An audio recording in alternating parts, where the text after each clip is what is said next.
साथियों, आज से लगभग 2500 वर्ष पहले पुराने चाइना में एक संत पैदा हुए जिनका नाम था लाओ त्सो।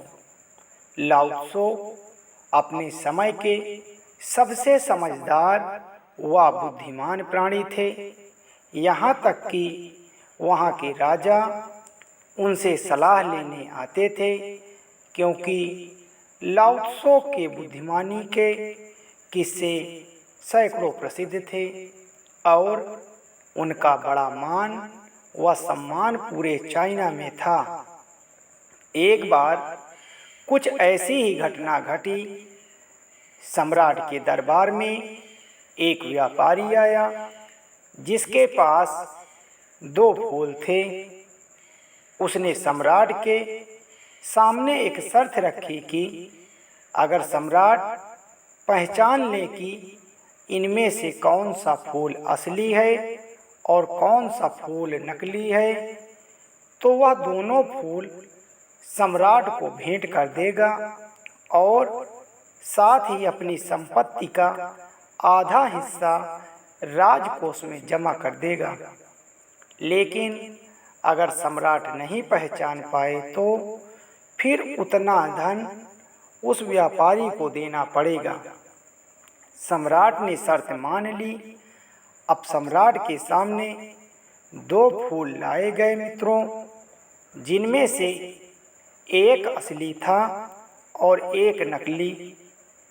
लेकिन उन दोनों में फर्क कर पाना बड़ा कठिन था, क्योंकि वह दिखने में दोनों एक ही तरह के थे। जिस भी कारीगर ने उस नकली फूल को बनाया था वह इतना कुशल था कि उसने इतनी बारीकी से असली फूल की नकल की थी कि दोनों में फर्क ढूंढ पाना बहुत ही मुश्किल था। अब सम्राट बड़ी उलझन में पड़ गए। तब उन्हें याद आई लाओ त्सो की। लाओ त्सो को बुलावा भेजा गया, क्योंकि लाओ त्सो के समझदारी के किस्से बड़े मशहूर थे। इसलिए व्यापारी भी थोड़ा घबरा गया।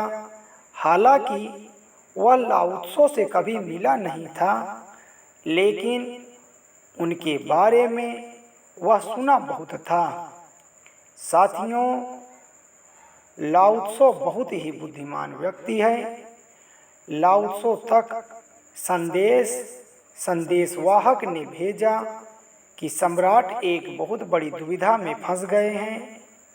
2 फूलों की पहचान करनी है, लेकिन सम्राट पहचान नहीं पा रहे हैं। लाओ त्सो सम्राट के दरबार में पहुँचे। लाओ त्सो ने उन दोनों फूलों को बड़े ध्यानपूर्वक देखा और उनमें फर्क पहचानने का प्रयास किया। मित्रों, लेकिन लाओ त्सो भी बड़े भ्रम में पड़ गए। वह भी थोड़ा सा परेशान हुए, भ्रमित हो गए कि इनमें से कौन सा फूल असली है और कौन सा फूल नकली है। साथियों, क्योंकि वह दोनों फूल देखने में सेम हूबहू थे, लाओ त्सो को भी उन फूलों में अंतर कर पाने में बड़ी कठिनाई हो रही थी। लाओ त्सो ने उस व्यापारी से थोड़ा समय मांगा और टहलते हुए दरबार की खिड़की की तरफ गए और खिड़की खोल दिया। थोड़ी देर में बाहर से एक मधुमक्खी उड़ती हुई आई और जाकर जो असली फूल था उस पर जाकर बैठ गई। लाओ त्सो ने यह देखकर उनके चेहरे पर खुशी की लहर दौड़ पड़ी। सम्राट समझ गए कि लाओ त्सो ने इस समस्या का हल ढूंढ लिया है, असली फूल को पहचान लिया है।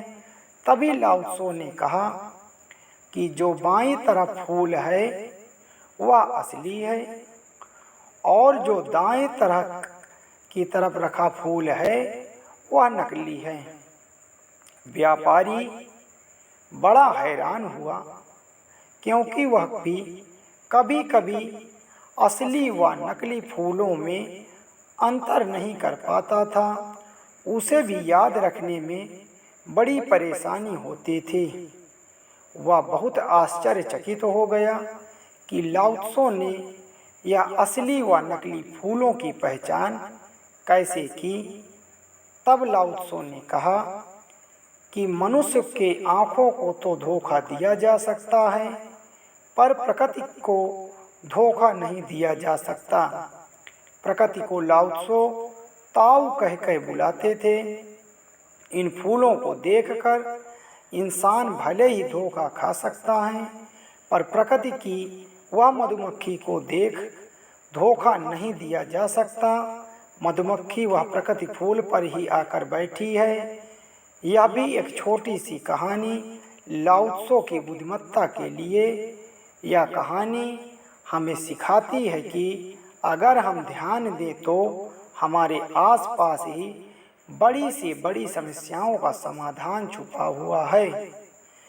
मैं आशा करता हूँ कि यह कहानी आपको पसंद जरूर आई होगी और आपके जीवन के दुविधाओं में यह कहानी आपको बहुत बड़ी मदद करेगी। धन्यवाद। साथियों, भगवान गौतम बुद्ध के शिष्य लाओ त्सो के द्वारा बताई गई यह सीख कि मनुष्य के आँखों को तो धोखा दिया जा सकता है, पर प्रकृति के आँखों को धोखा नहीं दिया जा सकता। यह कहानी आपको कैसी लगी, आप हमें कमेंट्स में कमेंट कर कर ज़रूर बताएं और हमारे चैनल को अपने दोस्तों तक शेयर ज़रूर करें। वह चैनल हमारा लाइक व सब्सक्राइब जरूर करें। एक बार फिर से आप सभी प्रबुद्धजनों को सादर नमो बुद्धाय।